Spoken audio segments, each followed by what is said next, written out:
पति के सामने अगर उसकी पत्नी की तरफ कोई आंख उठाकर भी देखता है तो उसे ये चीज़ भी बर्दाश्त नहीं होती है।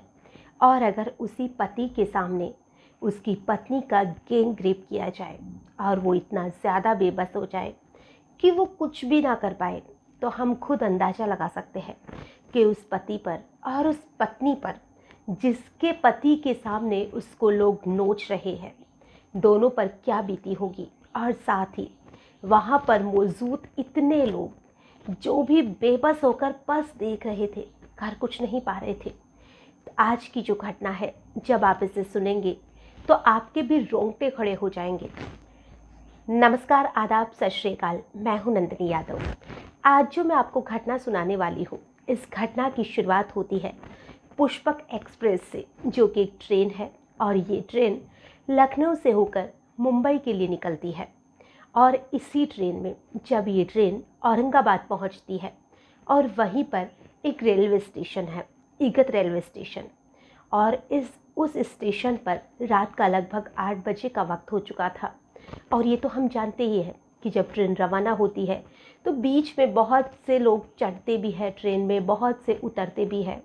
और रात को 8 बजे का वक्त हो चुका था और अब लगभग वो ट्रेन की जो बोगी थी वो खाली हो चुकी थी। उसमें लगभग 17-18 लोग बचे हुए थे। और वहीं पर इगत रेलवे स्टेशन पर उसी ट्रेन में 8 बदमाश सवार होते हैं और उन 8 के पास हथियार थे। अब जो ट्रेन है वो अपनी रफ्तार से दौड़ने लगती है और वहाँ पर मौजूद जो 8 लोग वहाँ पर आए थे, वो उस ट्रेन में मौजूद 17-18 लोगों को अपने कब्जे में ले लेते हैं, क्योंकि उनके हाथ में गन थी। हर एक लोग डर चुके थे, समझ नहीं आ रहा था कि वो क्या करें। और उन्हीं बदमाशों ने, जो लोग वहाँ पर मौजूद थे, उनसे लूटपाट शुरू कर दी और उनसे कहा कि जो भी सामान तुम्हारे पास है वो सामान हमें दे दो। अब जिसके पास जितना भी सामान मिला सभी ने उन्हें दे दिया। और तभी उनमें से एक बदमाश की जो नज़र थी वहाँ पर मौजूद एक सीमा नाम की लड़की पर पड़ती है, जिसकी उम्र लगभग 20 साल थी। वो अपने पति के साथ वहाँ पर मौजूद थी। हालांकि उसका पति भी उसके साथ था, लेकिन उनकी बेबसी तो देखिए कि ना पति कुछ कर पा रहा था, ना पत्नी कुछ कर पा रही थी, और ना ही उस ट्रेन में मौजूद जो 17-18 लोग थे वो कुछ कर पा रहे थे। अब उसमें से एक बदमाश ने जब सीमा की तरफ देखा तो उसकी तरफ अश्लील इशारे करने लग जाता है। अब जो सीमा थी वो डर जाती है और अब उसकी हिम्मत बढ़ जाती है। सीमा के पास जाता है और सीमा के पास जाने के बाद उसके साथ ज़बरदस्ती करने की कोशिश करता है। और अब उसकी जो ज़बरदस्ती थी वो रेप में बदलती नज़र आ रही थी। वो सभी लोगों की भीड़ में, इतने लोगों की मौजूदगी में सीमा के साथ रेप करता है। और जब वो सीमा के साथ रेप करता है तो उसके साथ जो लोग मौजूद थे वो कहते हैं कि हमें भी करना है। अब सभी लोग, 8 के 8 लोग सीमा के साथ रेप करते हैं। उसका पति रोता है, गिड़गिड़ाता है कि प्लीज़ मेरी पत्नी को छोड़ दो। उधर जो सीमा थी वो बहुत बुरी तरह से रो रही थी, लेकिन ट्रेन की इतनी तेज़ रफ्तार थी, इतनी आवाज़ आती है कि किसी को कुछ सुनाई नहीं दे रहा था। सबकी अपनी अपनी बोगी थी, अधिकतर लोग सो चुके थे, कोई अपने अपने आप में बिजी था। अब समझ ही नहीं आ रहा था कि आखिर वो करे तो क्या करे। बहुत बुरा उस डिब्बे का माहौल हो चुका था। अब वहाँ पर जब वो ट्रेन थी, वो एक दूसरा रेलवे स्टेशन आता है, वो था कसारा रेलवे स्टेशन। जब ट्रेन वहाँ पर पहुँचती है, जो कि उसे नेक्स्ट स्टेशन था, और वहाँ पर पहुँचने के बाद में जितने भी बदमाश थे सभी ने लोगों को डराया धमकाया कि कोई भी चिल्लाने की कोशिश नहीं करेगा, हम यहाँ पर उतरेंगे और सभी लोग अपनी जुबान बंद रखेंगे, नहीं तो तुम्हारे साथ अच्छा नहीं होगा।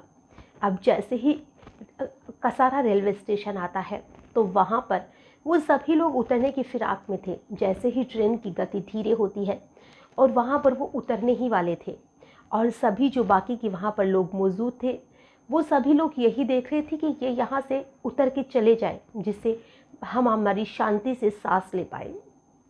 लेकिन अब वो लोग तो उतरने की फिराक में थे, उनका ध्यान वहाँ पर मौजूद जो लोग थे उनकी तरफ नहीं था कि कौन क्या कर रहा है, क्योंकि उन्हें यही था कि उन्हें कोई देख ना ले, उन्हें उतरना है बस।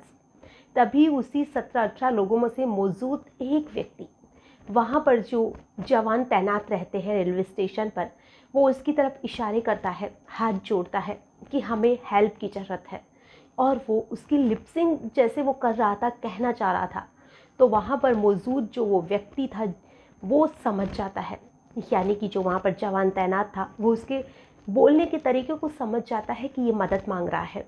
और फिर वो अचानक से जैसे ही ट्रेन रुकती है वो ज़ोर से चिल्लाता है कि हमारी हेल्प करो। और जो वहाँ पर जवान मौजूद था वो उसको सीरियस लेता है और वहाँ पर मौजूद अपने साथियों को लेकर डिब्बे की तरफ दौड़ पड़ता है। बाकी लोगों को फ़ोन भी करता है वो साथ वालों को। जैसे ही वो डिब्बे की तरफ भागता है, 4 बदमाश तो वहाँ से भागने में कामयाब हो जाते हैं, लेकिन बाकी के जो 4 लोग थे वो पकड़े जाते हैं और उन्हें पकड़कर अरेस्ट कर लिया जाता है। और उनके पास से लगभग 36,000 रुपये की बरामदी 36,000 रुपये उनके पास से मिल जाते हैं, जिससे कि उन 36,000 रुपये को भी बरामद कर लिया जाता है और साथ ही उन्हें जेल में डाल दिया जाता है। अब जो सीमा थी उसे भी डॉक्टर के पास लेकर जाया जाता है और उसका चेकअप करवाया जाता है, उसके पति को भी लेकर जाया जाता है। अब इधर जो सीमा थी उसकी थोड़ी जो तबीयत थी वो ख़राब होने लग जाती है और अब जो थोड़ा उसका मानसिक जो संतुलन था वो भी थोड़ा बहुत डगमगा जाता है, क्योंकि ये तो बिल्कुल नॉर्मल सी बात है। अगर किसी लड़की के साथ इतनी बुरी तरह से दरिंदगी होती है तो उस लड़की का तो मानसिक संतुलन गड़बड़ाना एक नॉर्मल सी बात है। अब उसका जो पति था वो भी थोड़ा बीमार हो जाता है, उन लोगों का इलाज चल रहा है और अब तक तो वो लोग ठीक भी हो गए होंगे। आज की जो कहानी है इसे सुनाने का हमारा उद्देश्य ना ही किसी को परेशान करना है, ना ही किसी का भी दिल दुखाना है। हमारा उद्देश्य बस इतना सा है कि आप अपने आप को सुरक्षित रखने की कोशिश करिए। अगर कभी ऐसा मौका आ जाता है तो हिम्मत दिखाने की कोशिश करिए, डरिए नहीं। वैसे तो अगर हम कहें तो वो कोई हिम्मत दिखाता तो शायद वो उसे जान से मार देते, लेकिन फिर भी सभी लोग अगर एकजुट होकर हिम्मत दिखाते, डरते नहीं, तो शायद सीमा के साथ ऐसा नहीं होता। अगर कभी ऐसा होता भी है किसी के साथ भी तो आप हिम्मत रखिए, हिम्मत के साथ काम कीजिए और जो भी आसपास में जिसको भी बता सकते हो या जो भी हो सकता है आपसे किसी की मदद करना बनता है तो आप उसकी मदद करिए। आज की कहानी में बस इतना ही, फिर मिलेंगे किसी नई घटना के साथ। तब तक के लिए